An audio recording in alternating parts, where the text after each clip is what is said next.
আল্লাহর এক বান্দা বিদেশে একে একে 5টি বছর বিদেশ করছে, 5টি বছর বিদেশ করছে।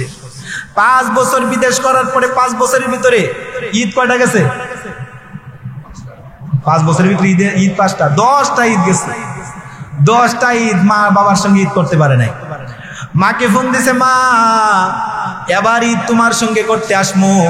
মা তো বড় আনন্দ, মহা খুশি।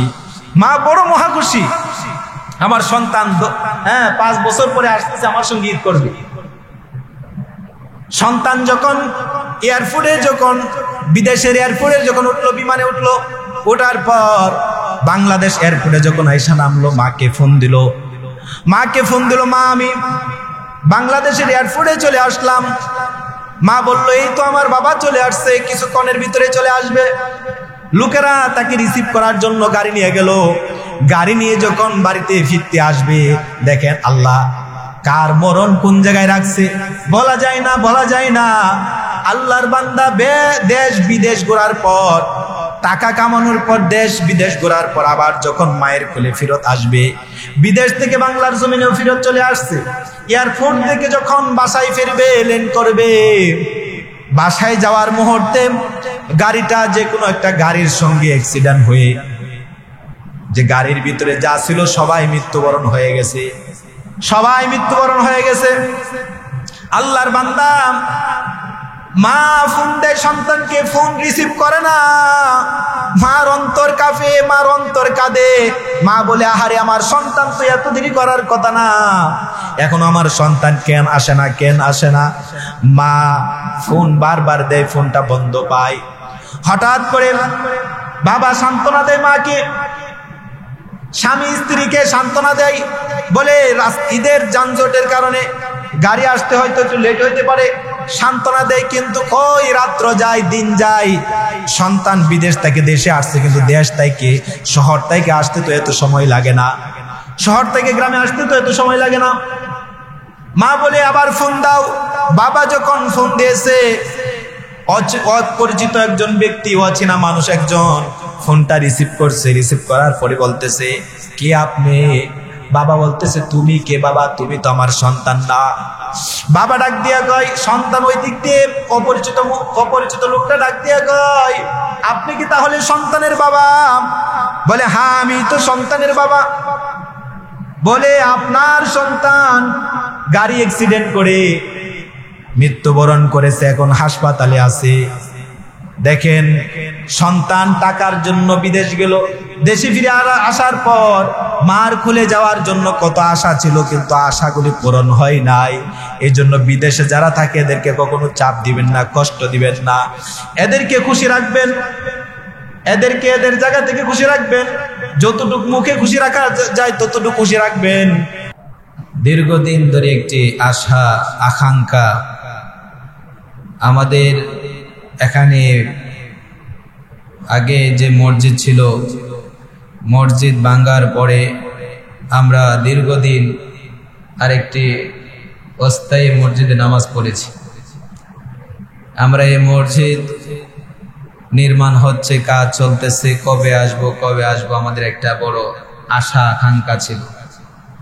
তো আলহামদুলিল্লাহ, আমরা সামনে কোরবানি, আমরা এই জুমায় আমাদের মসজিদে চলে আসছি। আমাদের নতুন মসজিদ, আমাদের যেটা কাজ চলমান, সেটা আজকে আমরা সেই মসজিদে জুমার নামাজ পড়তেছি আলহামদুলিল্লাহ। তো সেজন্য আমরা আল্লাহ পাকের দরবারে শুকর গুজার করি, সকলে পড়ি আলহামদুলিল্লাহ। তো আজকে আমি মুসল্লিদেরকে বলবো, সকলে একটু আগে আগে চলে আসেন। তো আমাদের তো মিল ফ্যাক্টরি বন্ধ হয়ে গেছে, আমাদের যে যেখানে কর্মস্থল বন্ধ হয়ে গেছে, যেতেরই চাকরি ছুটি পেয়েছি। তো সেই ক্ষেত্রে আমরা জুমার দিন নামাজে আল্লাহর ইবাদতে একটু আগে আগে আসার চেষ্টা করি। তো আমরা যেতেরই আমাদের মসজিদ উদ্বোধন হয়েছে, তো এটা আমরা জুমার মাধ্যমে শুরু করলাম। আমরা উদ্বোধনী অনুষ্ঠান আরেকটা সুন্দর করে হবে, আরো কাজ বাকি আছে, অনেক কাজ। ওই কাজগুলি আমরা একদম আঞ্জাম দেওয়ার পরেই আমাদের উদ্বোধনীয় ভাবে সুন্দরভাবে মসজিদ উদ্বোধন যেন হয়, আল্লাহ পাক আমাদেরকে তৌফিক দান করে। যাই হোক, তো সামনে আমাদের কোরবানি একদম নিকটতম, নাকি? কোরবানি চলে আসছে। আমাদের এই 10টি দিন চলতেছে, জিলহজের চাঁদ উদয় হওয়ার পর থেকে নিয়ে যে দিনগুলা চলতেছে, এই দিনগুলা খুবই অত্যন্ত জরুরি এবং গুরুত্বপূর্ণ দিন চলতেছে। হাদিস দ্বারা প্রমাণিত, বছরের ভিতরে জিলহজের 10টি মাস, জিলহজ মাসের 10টি দিন আল্লাহর কাছে অনেক দামি, অনেক সম্মানী। তো আমরা পৃথিবীর মধ্যে সারা বছরের ভিতরে সবচেয়ে সম্মানিত দিন কোনটি আমরা জানি? কোন দিন জানি? বলেন তো, সবচেয়ে বছরের ভিতরে সম্মানিত দিন কোনটি? সেই দিনটি হচ্ছে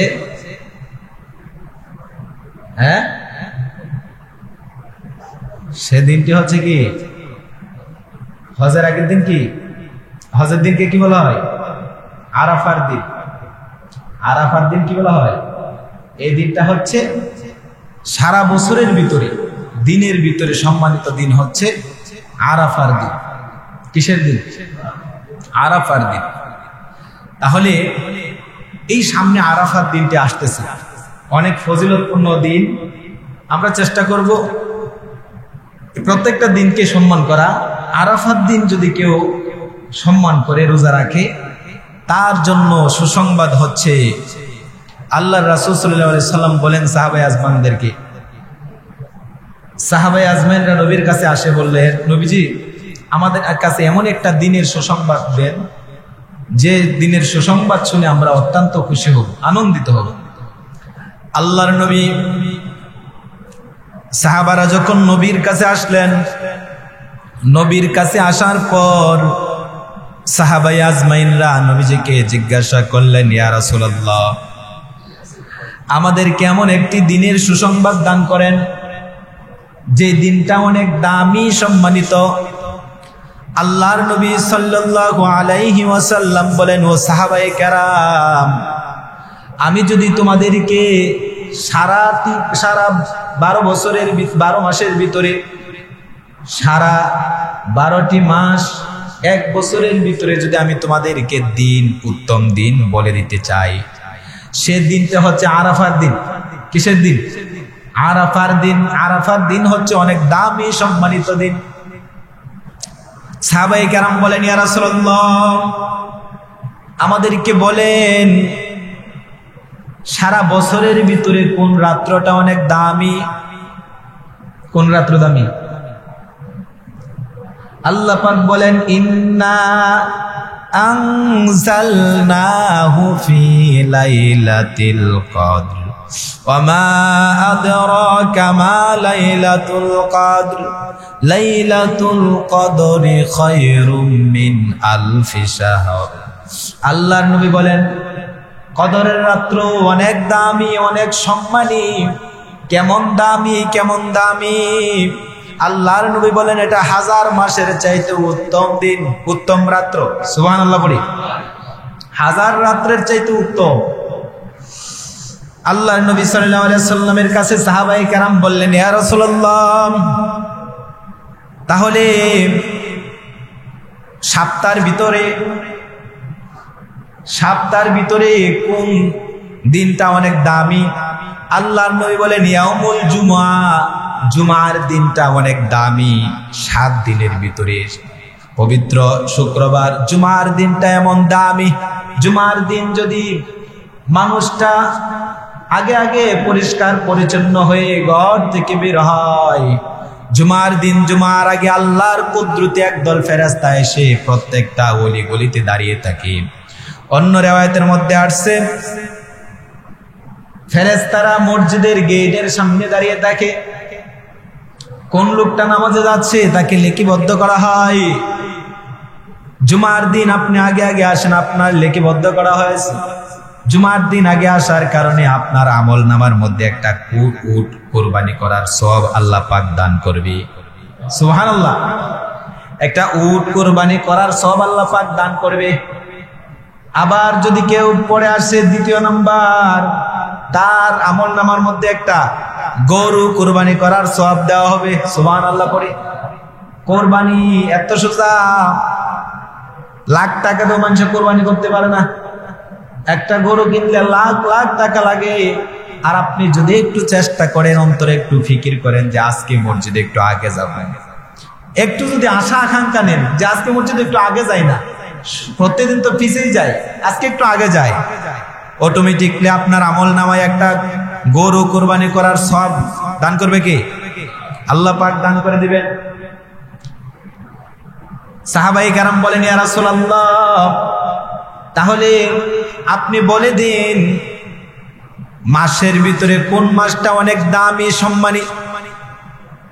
কোন মাসটা?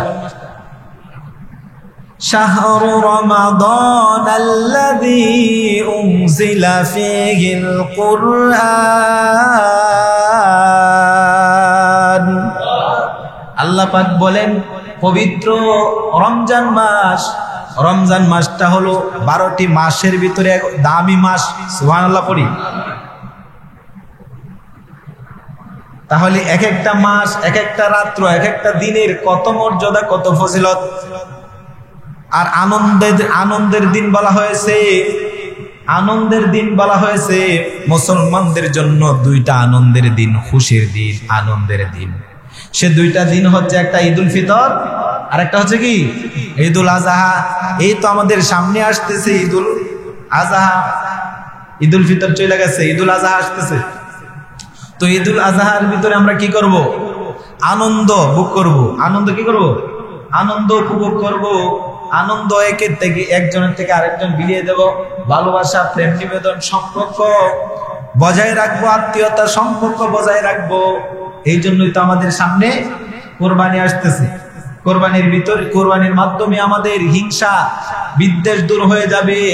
আবার আত্মীয়তা বন্ধন কি হবে? জোড়া লাগবে। বছরে তো কি হয়, সারা বছর যে কোনো টুকিটাকির কারণে আত্মীয় অনেক দূরে চলে যায়। আবার এই আত্মীয় বন্ধন ঠিক রাখার জন্য আল্লাহ পাক এক তো রাখছে আরাফার ময়দান। আরাফার ময়দানে পৃথিবীর সমস্ত মানুষ ওখানে উপস্থিত হয়।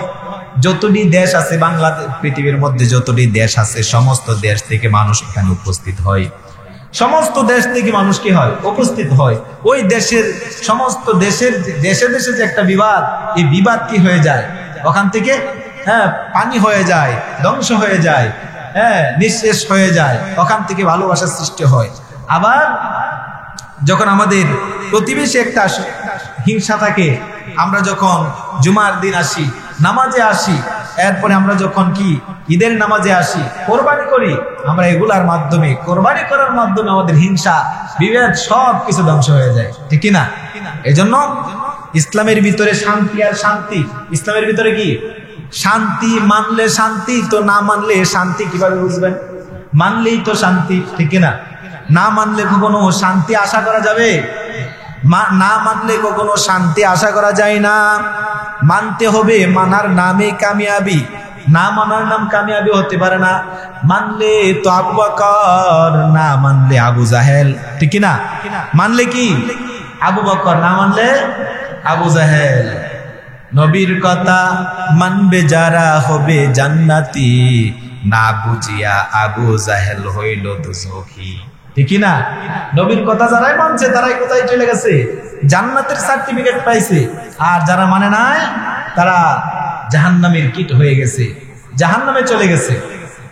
এই জন্য নবীর কথা মানতে হবে, আল্লাহর হুকুম পালন করতে হবে। এই যে সামনে আসতেছে আমাদের কোরবানি, এখানে কি গোশত খাওয়া আমাদের উদ্দেশ্য? গোশত খাওয়া উদ্দেশ্য? বড় কোরবানি দেওয়া উদ্দেশ্য? মানুষ আমাকে হাজী সাহেব বলবে, মানুষ আমাকে দানবীর বলবে, মানুষ আমাকে কোরবানি দিচ্ছে বিশাল বড় করে, মানুষ আমারে চিনবে, এই উদ্দেশ্য নাকি? এটা কোনো উদ্দেশ্য থাকা যাবে না। কেননা ইন্না সালাতি ওয়া নুসুকি ওয়া মাহইয়ায়া ওয়া মামাতি লিল্লাহ ওয়া মামাতি লিল্লাহি রাব্বিল আলামিন। একমাত্র যা করতে হবে সব কিছু করতে হবে কার জন্যে? জোরে বলেন কার জন্যে? সব কিছু করতে হবে আল্লাহর জন্যে। আমার জান, আমার মাল, আমার কোরবানি, আমার নামাজ, আমার রোজা, আমার যাকাত, আমার হজ সব কিছু কার জন্যে? আল্লাহর জন্য হবে। কেননা আমার মালিক কে? জোরে বলেন আমার মালিক কে? রিজিকের মালিক কে? জমিনের মালিক কে? আসমানের মালিক কে? সব কিছুর মালিক আল্লাহ। কেননা আল্লাহ পাক বলেন ওয়ামা মিন দাব্বাতিন ফিল আরদি ইল্লা আলাল্লাহি রিজকুহা। রিজিকের মালিক একমাত্র কে? আরো আসতে বলেন রিজিকের মালিক আল্লাহ। রিজিকের মালিক মানুষ হতে পারে না। কার রিজিক কোথায় একমাত্র আল্লাহ জানে। আল্লাহ ছাড়া আর কেউ বলতে পারে না। এই জন্য রিজিকের মালিক আল্লাহ, সব কিছুর মালিক আল্লাহ, জান দেওয়ার মালিক, নেওয়ার মালিক, সব কিছুই তো আল্লাহ, ঠিক না? মানুষ জানে না তো এই যে এই কয়দিনের ভিতরে কত রোড অ্যাক্সিডেন্টে মানুষ কবরস্থানে চলে যাইতেছে। রোড অ্যাক্সিডেন্ট করে কত মানুষ মারা যাইতেছে, কত মানুষ কবরে চলে যাইতেছে। গাড়ির ঘাড়ি মানুষ অ্যাক্সিডেন্ট করতেছে, ঠিক না? মানুষ কি জানে যে আমি আজকে মৃত্যুবরণ করবো? জানে? কেউ জানে না, কেউ জানে না। যদি জানতো তাহলে সে আর পা বাড়াইতো না, জায়গায় জায়গায় থাকতো। কিন্তু কত মানুষের তাজা তাজা প্রাণ চলে যাচ্ছে। তার মানে কখন জানি মৃত্যু হয়ে যায়, কখন জানি মালাকুল মাউত আমাকে ডাক দেয়, কখন জানি আমাকে আজরাইল সুতাই ধরে টান দেয়, বলা যায় না। তাহলে আল্লাহর হুকুম পালন করার দরকার আছে কিনা? আল্লাহর হুকুম পালন যদি করি, আর যদি আখিরাতকে বিশ্বাস করতাম, আল্লাহর হুকুমকে যদি আমি প্রাধান্য দিতাম, তাহলে কি হতো না? আমরা মারামারি করতাম না, ঝগড়া করতাম না, অন্যের দোষ শিকায়ত করতাম না, ঠিক না? এই যে কি সামনে ঈদের মধ্যে কত বড় লোকরা কারা? বড় লোকরা, বড় বড় কোম্পানির মালিক, ফ্যাক্টরির মালিক, এরা যে কত গরিবের চোখের অস্ত্র জড়াইবে এটা আল্লাহ ভালো জানে। কি কথা, কি বাস্তব না বাস্তব? সামনের জায়গা কার জন্য রাখছে? এটা তো অনেক বড় মসজিদ আছে, নতুন মসজিদে, সামনে। আচ্ছা, তো সামনে আগায় বসলে সমস্যা নেই, সামনে আগায় বসে পরে পিছিয়ে দেবে। এই যে সামনে কোরবানি ছুটিতে কত মানুষ আশা যে হারে বেতন পাবো, কি পাবো? বেতন পাবো, মার জন্য বাবার জন্য মার্কেট করব, ঠিক না? কিন্তু কই, পারবে না। যার অধীনে আছে সে তো ইনসাফ করে না। যার অধীনে আছে সে কি করে না? ইনসাফ করে না। গত 2-1 দিনের ইতিহাস বলি, কত মানুষ আইসা আমাকে কান্না করে বলছে, হুজুর বাড়িতে যাবো, মনে বড় আশা ছিল, বেতন পাবো, কিন্তু মালিকে বেতন দেয় নাই। আজকে একজন বলল, হুজুর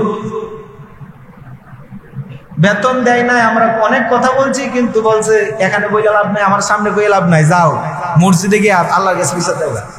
মালিকে বলে এই কথা কয়, কোম্পানির মালিক বলে এই কথা কয়, যাও মসজিদে গিয়ে আল্লাহ, কবরস্থানে গিয়ে আল্লাহর বিচার দেওয়া, মসজিদে গিয়ে আল্লাহর বিচার দেওয়া, আমার কই লাভ নাই। বেতন পাইবে, বেতন দেয় না। তার কি ঈদ নাই? তার ঈদ নাই, আনন্দ নাই। কিন্তু তোমার তো লাখ টাকা আছে, কোটি টাকা আছে, স্বপ্ন দেখছো কোটি টাকা, কিন্তু সে তো সারাদিন, এই সারা মাস মাথার ঘাম পায়ে পালাইছে। তার এই ঘামটা, এটা ঘাম না, এটা রক্ত। এটা ঘাম না, গরিবের ঘাম হতে পারে না, এটা রক্ত। এত কষ্ট পেরা সে তোমার প্রতি মাস কি করছে, সে তোমার ডিউটি পালন করছে, কিন্তু তার শ্রমিকের টাকাটা তুমি বুঝিয়ে দিলা না। এর কি বিপরীত আছে না নাই? এর বিপরীত আছে, এর একটা শেষ আছে। বান্দার যেখানে কি হয়ে যায়, বান্দার ষড়যন্ত্র যেখানে শেষ হয়ে যায় ওখান থেকে আল্লাহর কুদরত শুরু হয়ে যায়, ঠিক না? আল্লাহর কুদরত কি হয়? ওখান থেকে শুরু হয়ে যায়। এই জন্য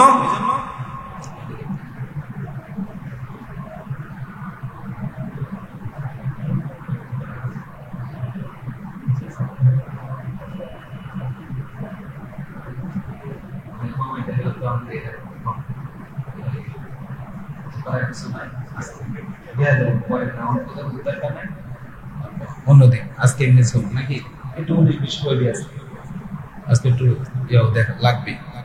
আমিও তো আওয়াজটা পাইতেছি।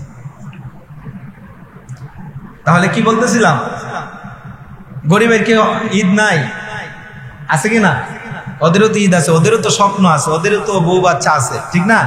ওরা ঈদ করবে কই? তাহলে যে ওরা যে আপনার কারণে ঈদ করতে পারলো না, মনে তো বড় আশা ছিল যে আপনি বেতনটা বুঝাই দিবেন, আপনি তো বেতন দিলেন না। আপনি বেতন আটকে রাখছেন, বেতন দিলেন না, এটা তো বড় খারাপ জিনিস, এটা ভালো না। এটা আপনি জ্ঞানী মানুষ, আপনি ব্যবসায় লস খাইলে আরেক দিকে আসবে, কিন্তু গরিব সে 1 মাসের যে বেতন আটকে রাখছেন তার কোত্থেকে আসবে? তার আসবে কোত্থেকে? তার তো কে এগুলো ইটা মাটি হয়ে গেল। আপনি জানেন গরিবের চোখের পানি অনেক, এটা আল্লাহ বিথা যায় না। গরিব হচ্ছে আল্লাহর বন্ধু। গরিব মানুষ যারা দিন খায়, দিন আনে, মজুরি, দিন মজুরি যারা করে, ওরা ধনী মানুষের 500 বছর আগে আল্লাহর জান্নাতের মেহমান হবে। সুবহানাল্লাহ। কথাটা বিশ্বাস হয় নাই? কেমনে? আরে এত হিসাব, যতটুকু পারছে ইবাদত করছে, আল্লাহরে ভয় করে। যদি ভয় না করতো সেও কি করতো?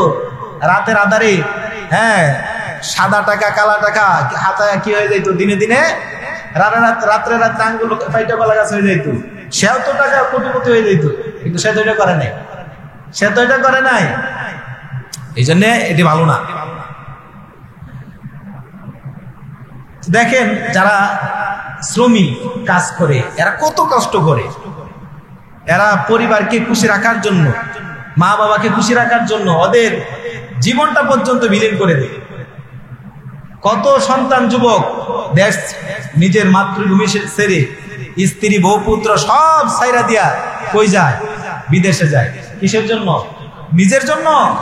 নিজের জন্য না, যায় পরিবারের মুখে হাসি ফোটানোর জন্য। আপনি জানেন আমাদের কাছে তো অনেকেই ফোন দেয়, আলহামদুলিল্লাহ আমাকে তো অনেকে বিদেশ থেকে ফোন দেয় বলে যে হুজুর আজকে 10 মাস ধরে ঘুরতেছি, কোনো চাকরি নেই।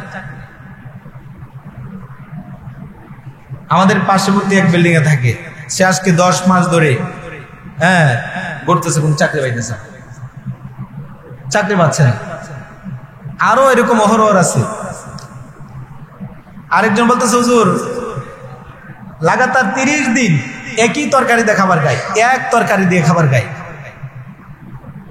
মনে চায় হরেক রকমের তরকারি দিয়ে খাবার খাইতে, চামকার গেছে আর দিবেই বাকি, বউ নাই, বাচ্চা নাই, এনে মা নাই, কে পাক করে খাওয়াইবে? কে আদর করে বলবে যে একটা সিদ্ধ ডিম করছে, এটা ডিমটা খাও? যারা বিদেশ যায় এরা যে কত কষ্ট করে, কাগজের ভিতরে পলিথিনের ভিতরে কি করে খানা এভাবেই খাইতেছে, ঝুলন্ত অবস্থা খানা খাইতেছে। মালিকের ডিউটি আদায় করতে হবে, মালিকের ডিউটি। তো সবাইকে খুশি রাখার জন্য তুমি বিদেশে তোমার জীবনটা পর্যন্ত দিয়ে দে। গত কয়েকদিন আগে একটা নিউজ দেখলাম, আল্লাহর বান্দা বলতেছে যে আমি যদি মরে যাই আমার লাশটা যেন দেশে না নেই। তার মানে কি বুঝলেন? সে কি আনন্দে বলছে? এই কথাটা কি আনন্দে বলছে যে আমি যদি মরে যাই আমার লাশটা যে কি হয়, দেশে না ফিরে, দেশে না নেই? তো তাকে প্রশ্ন করা হলো, কেন ভাই এত কষ্ট কেন তোমার? সে বলল আমি একটা মেয়ে রাইকে আইছি, 2টা ছেলে রাইকে আসছি, আমার 2 ছেলে আশা অপেক্ষা থাকে নাই যে বাবা আসুক তারপরে আমাদের জন্য বিয়ের ব্যবস্থা করবে, এই অপেক্ষা থাকে নাই। বিয়ের কাম ছেড়ে লাইছে, 2 ছেলে বিয়ের কাম ছেড়ে লাইছে। মানে বিয়ে করতে হলেও টাকা লাগবে, বাবা টাকা লাগবে, টাকা দাও। বাবা হয়েছে কি টাকার মেশিন, বাবা হয়েছে কি টাকার মেশিন, বিদেশে যে যায় টাকার মেশিন। এত কথা কই না, এমনি একুরেট পাইতেছি না। বাবা হয়েছে কি টাকার মেশিন, তো পরবর্তীতে মাইয়ারও বিয়া কি ঠিক, মাইয়ার বিয়াও ঠিক হয়ে গেছে। আজকে একটু এরকম কবি এটা দেখা যাক, পরে দেখা যাক। তো মাইয়ার বিয়াও ঠিক, এখন মাইয়ার বিয়া ঠিক, ফোন দিছে যে টাকা লাগবে, ঠিক আছে টাকা, সবাইকে গেলে টাকাই দিল, মানে টাকা দিতে হলে ওখানে তাই কি তো টাকা দিতে হবে নাকি, আইসা গেলে তো টাকা হবে না। তো পোলার বিয়া মাইয়ার বিয়া সব সারলো, বাবা এখনো বিদেশ, বাবারে এখনো কয় নাই যে তুমি আসো দেশে। লাস্টে বাবা কি করলো, বললো যে আমি আর দেশে যাইতে চাই না। 12 বছর দেশে থাকছে, 12 বছর বিদেশে থাকছে। বিদেশে থাকার পরে আল্লাহর বান্দা একদিন হঠাৎ করে, ওকে মানসিক কেমন ভাবে চাপ দেওয়া হয়, ভাইয়ের টাকা চায়, বইনে টাকা চায়, মা টাকা চায়, শ্বশুর শাশুড়ি টাকা চায়, সবাই টাকা চায়, মানুষের কেমন চাপ তার উপরে পড়ে লাস্টে হার্ট অ্যাটাক করে অথবা স্ট্রোক করে মৃত্যুবরণ করে। লাস্ট এই মানুষটা টাকার মেশিনটা লাস্টে কি হয়, বিদেশ থেকে বরফের মতো কি হয়, প্যাকেট হয়ে ইলিশ মাছ এরকম বরফের আগে শুটকি দিয়ে রাখে, এরকম শুটকি দেওয়ার পরে 2, 4, 5 মাস পরে দেশে ফিরে আসে, ঠিক কিনা? দেশে ফিরে আসে, দেখেন টাকার জন্য সে দিয়ে দিছে, জীবনটা দিয়ে দিছে। দুনিয়ার সবাই স্বার্থপর, দুনিয়ার সবাই স্বার্থপর, দুনিয়া মরিচিকা, কিছুই না, কিছুই না। বিশ্বাস হয় না? যদি না হইতো তাহলে আল্লাহ এই কথা বলতো না, ইয়াউমা ইয়াফিরুল মারউ মিন আখি ওয়া উম্মিহি ওয়া আবিহি ওয়া সাহিবাতিহি ওয়া বানি। আল্লাহ এই কথা বলতো না, কেউ কারো না, তোমার ভাই, তোমার বোন, তোমার মা, কেউ তোমার আপন না। সবাই চাইবে সময় দাও, 24 ঘন্টার ভিতরে 24 ঘন্টাই সময় দাও, সবাই 24 ঘন্টা সময় তোমার কেমনে কাজে লাগাইবে। মালিক চাইবে গোলাম কিভাবে তার একটা সময় মিস, একটা সেকেন্ড, একটা মিনিট যেন মিস না করে, ঠিক না? হ্যাঁ, ফ্যাক্টরির মালিক চাইবে তোমাকে 8 ঘন্টা ডিউটি করায়, পারলে আরো 2 ঘন্টা বাড়া, কম দিবে না, ডিউটি কম করতে চাইবে, দিবে না। তার মানে 24 ঘন্টার ভিতরে যদি পারো যে তুমি 24 ঘন্টায় ডিউটি করতে, মালিক খুশি, মালিক খুশি। কিন্তু আল্লাহ বলে না, আমাকে 24 ঘন্টা আমার ডিউটি করতে হবে না। আল্লাহ দেখেন কি বলে, আসমানের মালিক কি বলে, আসমানের মালিক বলে দুনিয়ার সবাই স্বার্থপর, দুনিয়ার সবাই একে তোমাকে বলবে 24 ঘন্টায় তুমি দুনিয়ার জন্য, নিজের বিবির জন্য, নিজের মালিকের জন্য 24টা ঘন্টায় দিয়ে যাও।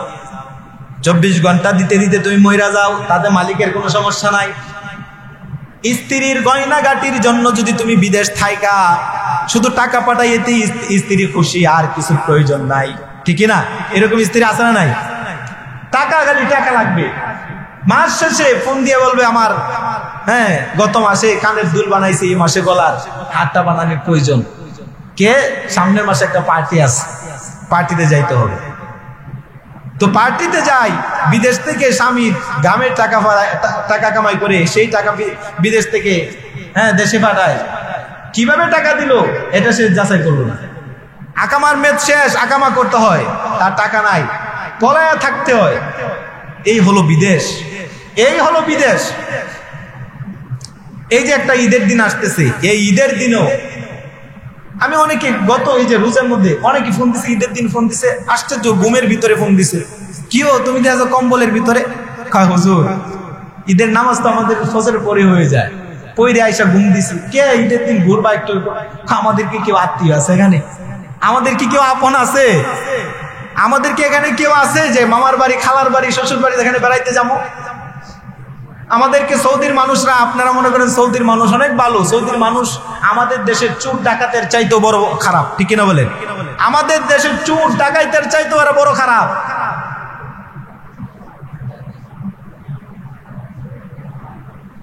মক্কার মানুষ, বিশ্বাস হয় না? চোর ডাকাতের চাইতেও বড় খারাপ। কয় মালিকে দেখবেন 4-5টা মহিলা লইয়া গাড়ির ভিতরে ঢুকছে, ঢুকে কই জানি হাওয়া হয়ে গেছে, হাওয়া হয়ে গেছে, আয়সা নামছে বাড়ির সামনে, পোলার একটারে ফোন দিব, পোলা একটা বিশাল বড় মোটা, আস্তে আস্তে মনে করেন নিচে নামছে, খান্দে একটা বন্দুক নিয়ে নিচে নামছে, ড্রাইভারে কয় আমার ভাড়া, কয় মাথা ফুড়ে এলাম তাড়াতাড়ি যায় দেখি। তো ড্রাইভারে কয় আমার জান বাঁচায়। ড্রাইভারের টাকা পর্যন্ত দেয় না, ভাড়া পর্যন্ত দেয় না। এই জন্যই তো নবীজি মক্কাতে থাকতে পারে নাই। মক্কার মানুষ খুবই খারাপ, এই জন্য নবীজি চলে গেছে কোথায়? মদিনায়। এই জন্য তো আল্লাহ নবী বলছেন মদিনার মানুষ সোনার মানুষ। সুবহানাল্লাহ পড়ি।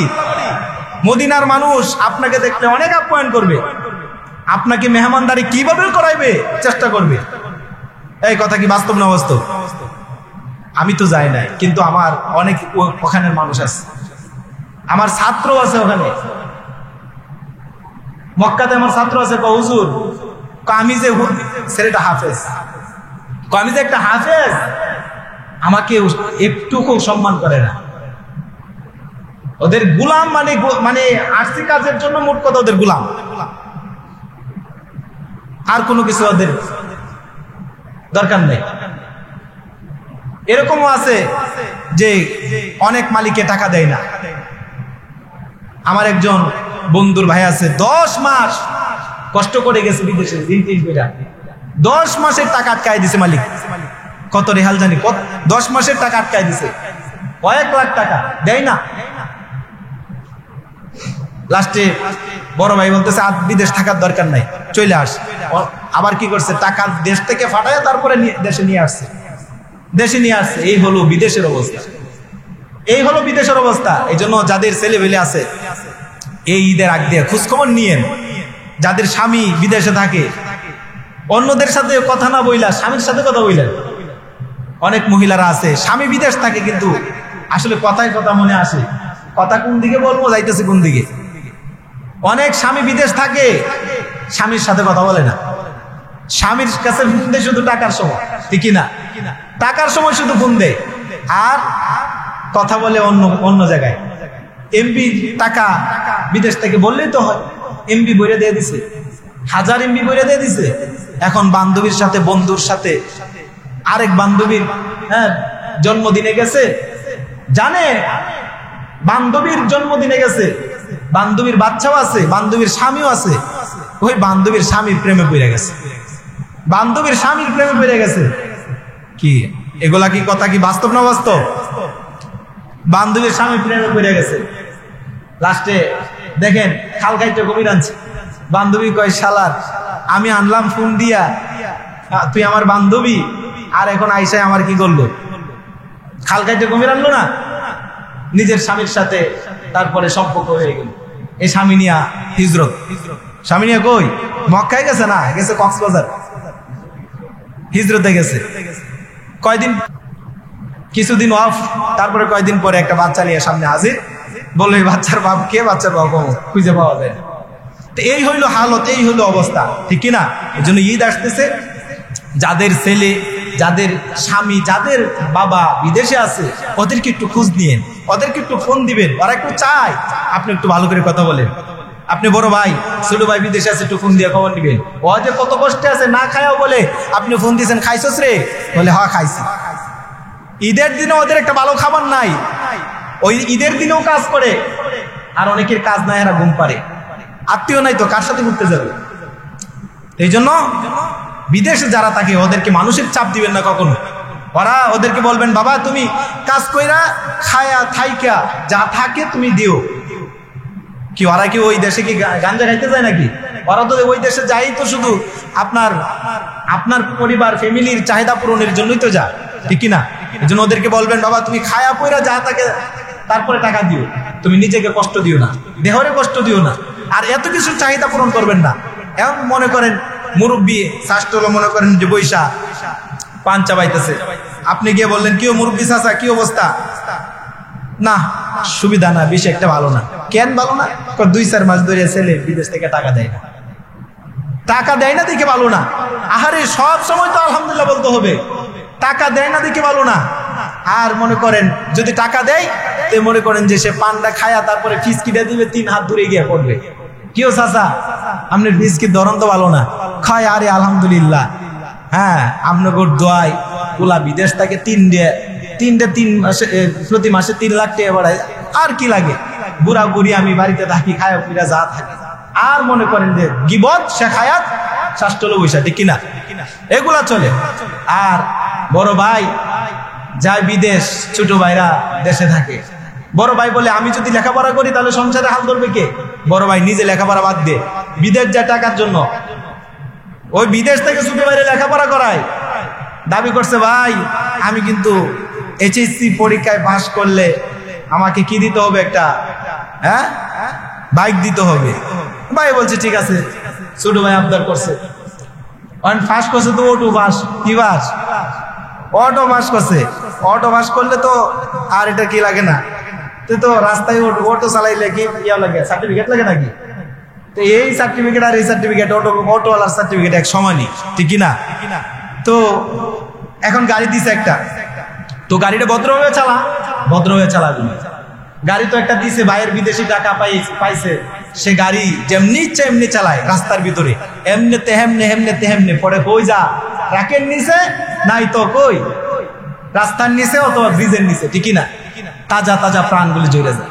এই জন্য বিদেশে যারা যান, হ্যাঁ অনেকে আবেগে ছোট ভাই চাইছে তো দেলাইছে, না দিয়েন না টাকা একদম মানে যদি জরুরি হয় মা বাবাকে দিবেন, এবং এরপরে ওষুধের জন্য, অসুখ বিসুখের জন্য টাকা দিবেন। এছাড়া এই বাইক কিনে, আইফোন কিনে এগুলা দিবেন, আপনি অস্ত্র কিনে দিবেন, এই অস্ত্র মানুষের সাথে যুদ্ধ করবো। মোবাইল দিবেন কি না, মোবাইল আপনার সাথে সিটিং করবে না, সিটিং তো আপনার সাথে করবে না। আপনি তো টাকা 12 ঘন্টা ডিউটি করেন, আপনার সাথে সিটিং করার সময় কই, সিটিং করবে আরেকজনের সাথে, ঠিক না? এই জন্য কথায় এগুলা বললাম। তো আমরা শ্রমিকদেরকে, বিশেষ করে শ্রমিকদেরকে এবং যারা বিদেশ থাকে ওদেরকে আমরা ভালোবাসবো, ওদেরকে মনে প্রাণে ভালোবাসবো। এবং বিদেশ যারা থাকে ওদের কষ্ট দেখলে তো আসলে কষ্ট দেখলে অনেক কষ্ট লাগে, অনেক কষ্ট লাগে। কি বলবো, আল্লাহর এক বান্দা বিদেশে একে 5টি বছর বিদেশ করছে, 5টি বছর বিদেশ করছে। 5 বছর বিদেশ করার পরে 5 বছরের ভিতরে ঈদ কয়টা গেছে? 5 বছরের ভিতরে ঈদ 5টা, 10টা ঈদ গেছে। 10টা ঈদ মা বাবার সঙ্গে ঈদ করতে পারে নাই। মাকে ফোন দিছে, মা এবার ঈদ তোমার সঙ্গে করতে আসমো। মা তো বড় আনন্দ, মহা খুশি, মা বড় মহা খুশি, আমার সন্তান 5 বছর পরে আসতেছে আমার সঙ্গে ঈদ করবে।